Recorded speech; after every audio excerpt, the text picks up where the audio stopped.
Good morning, everyone.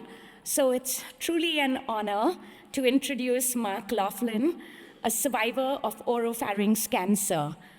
Mark was raised in a small town in Pennsylvania and moved to Indiana to attend Anderson University, where he played collegiate football and remained in Indiana, where he's currently vice president of operations for MLP Company. So during a survivorship symposium for the Head and Neck Cancer Alliance, I was really blown away with Mark's story and his insightful analogy comparing coaching a football team to our multidisciplinary team's role as coaches for our patients. So I'm really thrilled, Mark, and grateful that you accepted our invitation to be here. He's blessed to be surrounded by his wife and 4 daughters, and I can truly say Mark is a passionate advocate for other patients, and his email address reads actually Mark Laughlin, Cancer Be Gone. So Mark, please come share your story.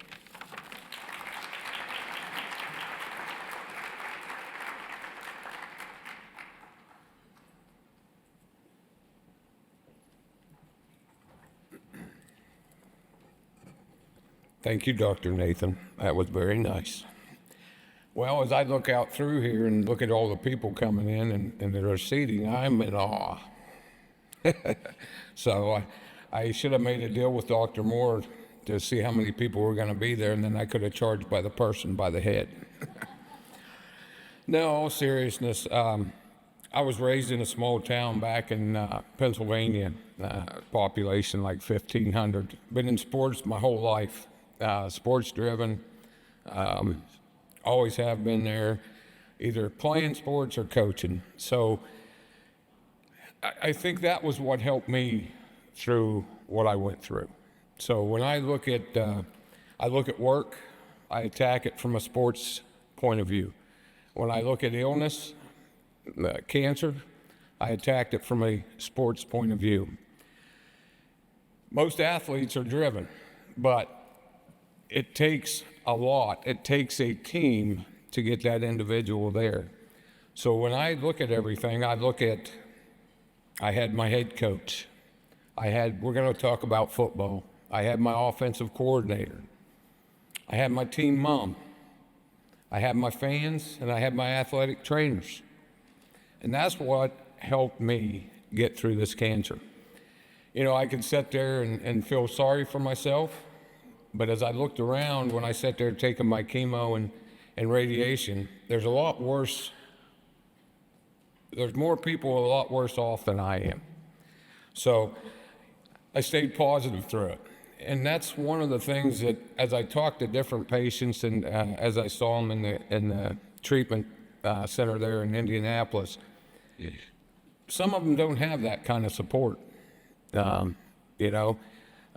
It's very important to have that. So I want to start, I had my head coach. We're going to call my head coach was Dr. Moore.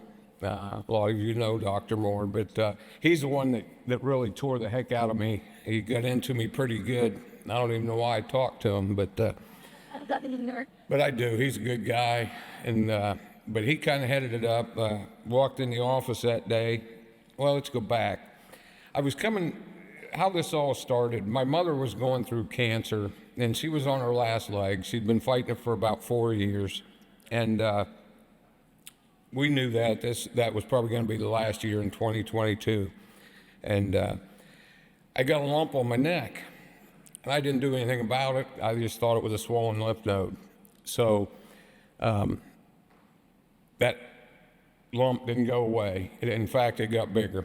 And so I didn't want to do anything about it because my mother kept saying, I don't want to die of cancer. I don't want to die of cancer.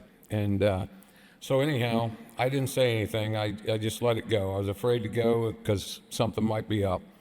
So I waited a little while. That was in March. Well, we were at a tournament.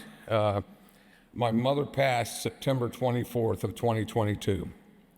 And I still hadn't done anything about it and wasn't feeling real well. And I was at a softball tournament with my daughter in Evansville.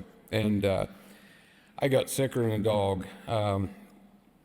Barely could make the drive back home, about a 3.5-hour drive. When I got home, I laid down, woke back up, still feeling miserable. And went to the ER on October 29th. You never forget that. But there was nothing they could do. They wanted to refer me to an ear, nose, and throat specialist, which they got me in the next day in Anderson, Indiana. I went there and he's like, hey, there's not much I can do. So this guy was kind of like my sports agent. He's like, look, I can deal you off to Cleveland, I can deal you off to Pittsburgh, or there's a guy in Indy I know. And I said, well, I'd like to stay close to home. So he made a call that day, that was Monday, October 30th, to Dr. Moore.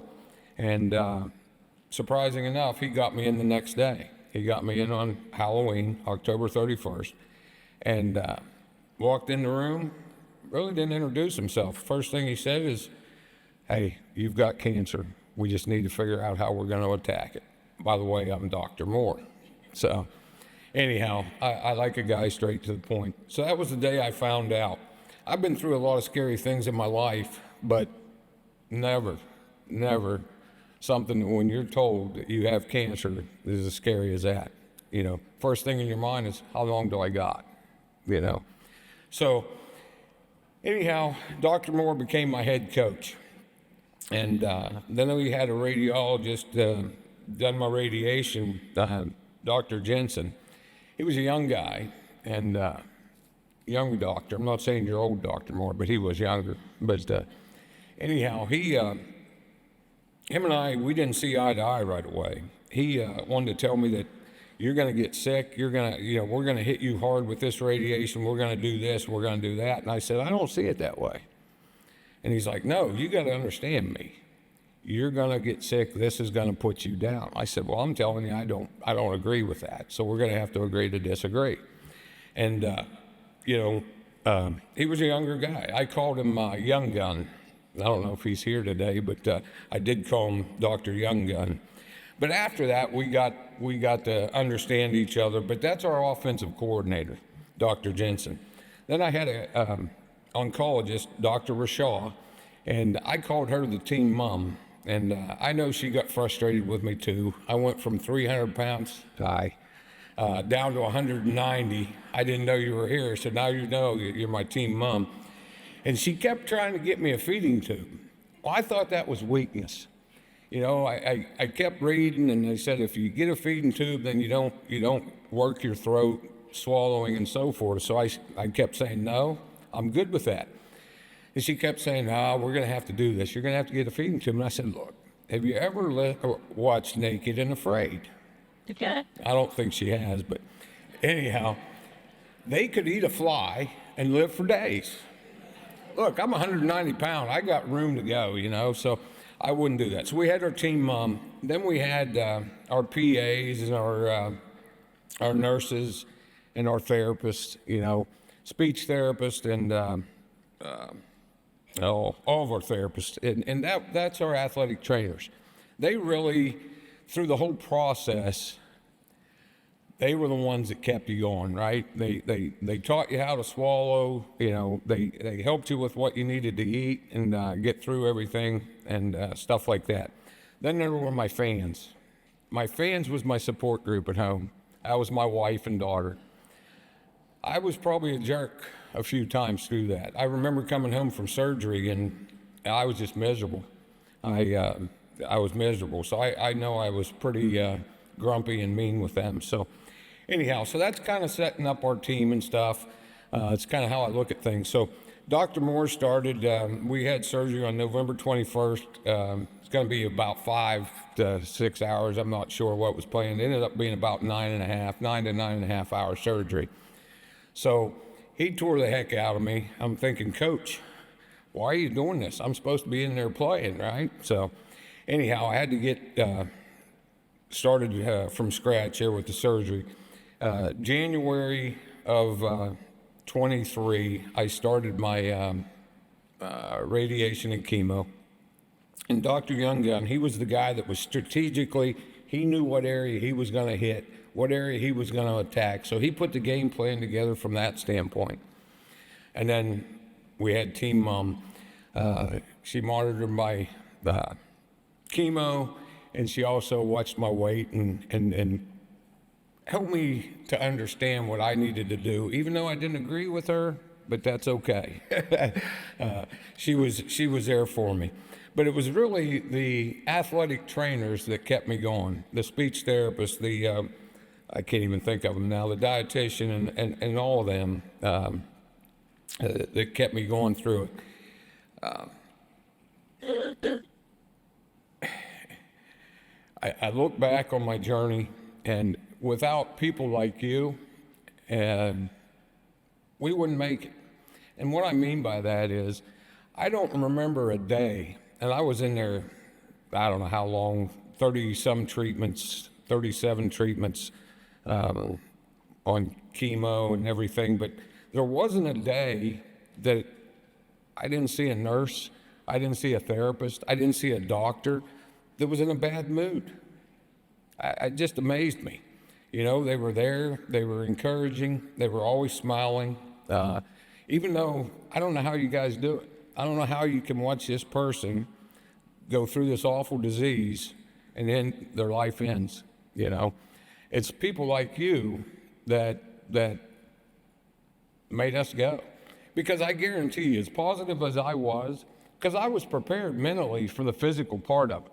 What I wasn't prepared for was I wasn't mentally prepared for the mental side of it. I remember waking up nights in bed, just sat straight up in bed crying. I told God, take my life. I don't want to feel like this. That happened. It's real. And I'm still, and I want to believe him so much. The cancer I had, it should be gone and not come back. I'm still looking over my shoulder.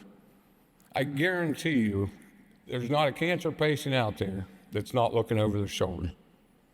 And I don't know, without you guys, and I appreciate all of you, you know, it just keeps it going. So when you're having a bad day and you're driving into work because your dog just went in the house and you got up and you stepped in it,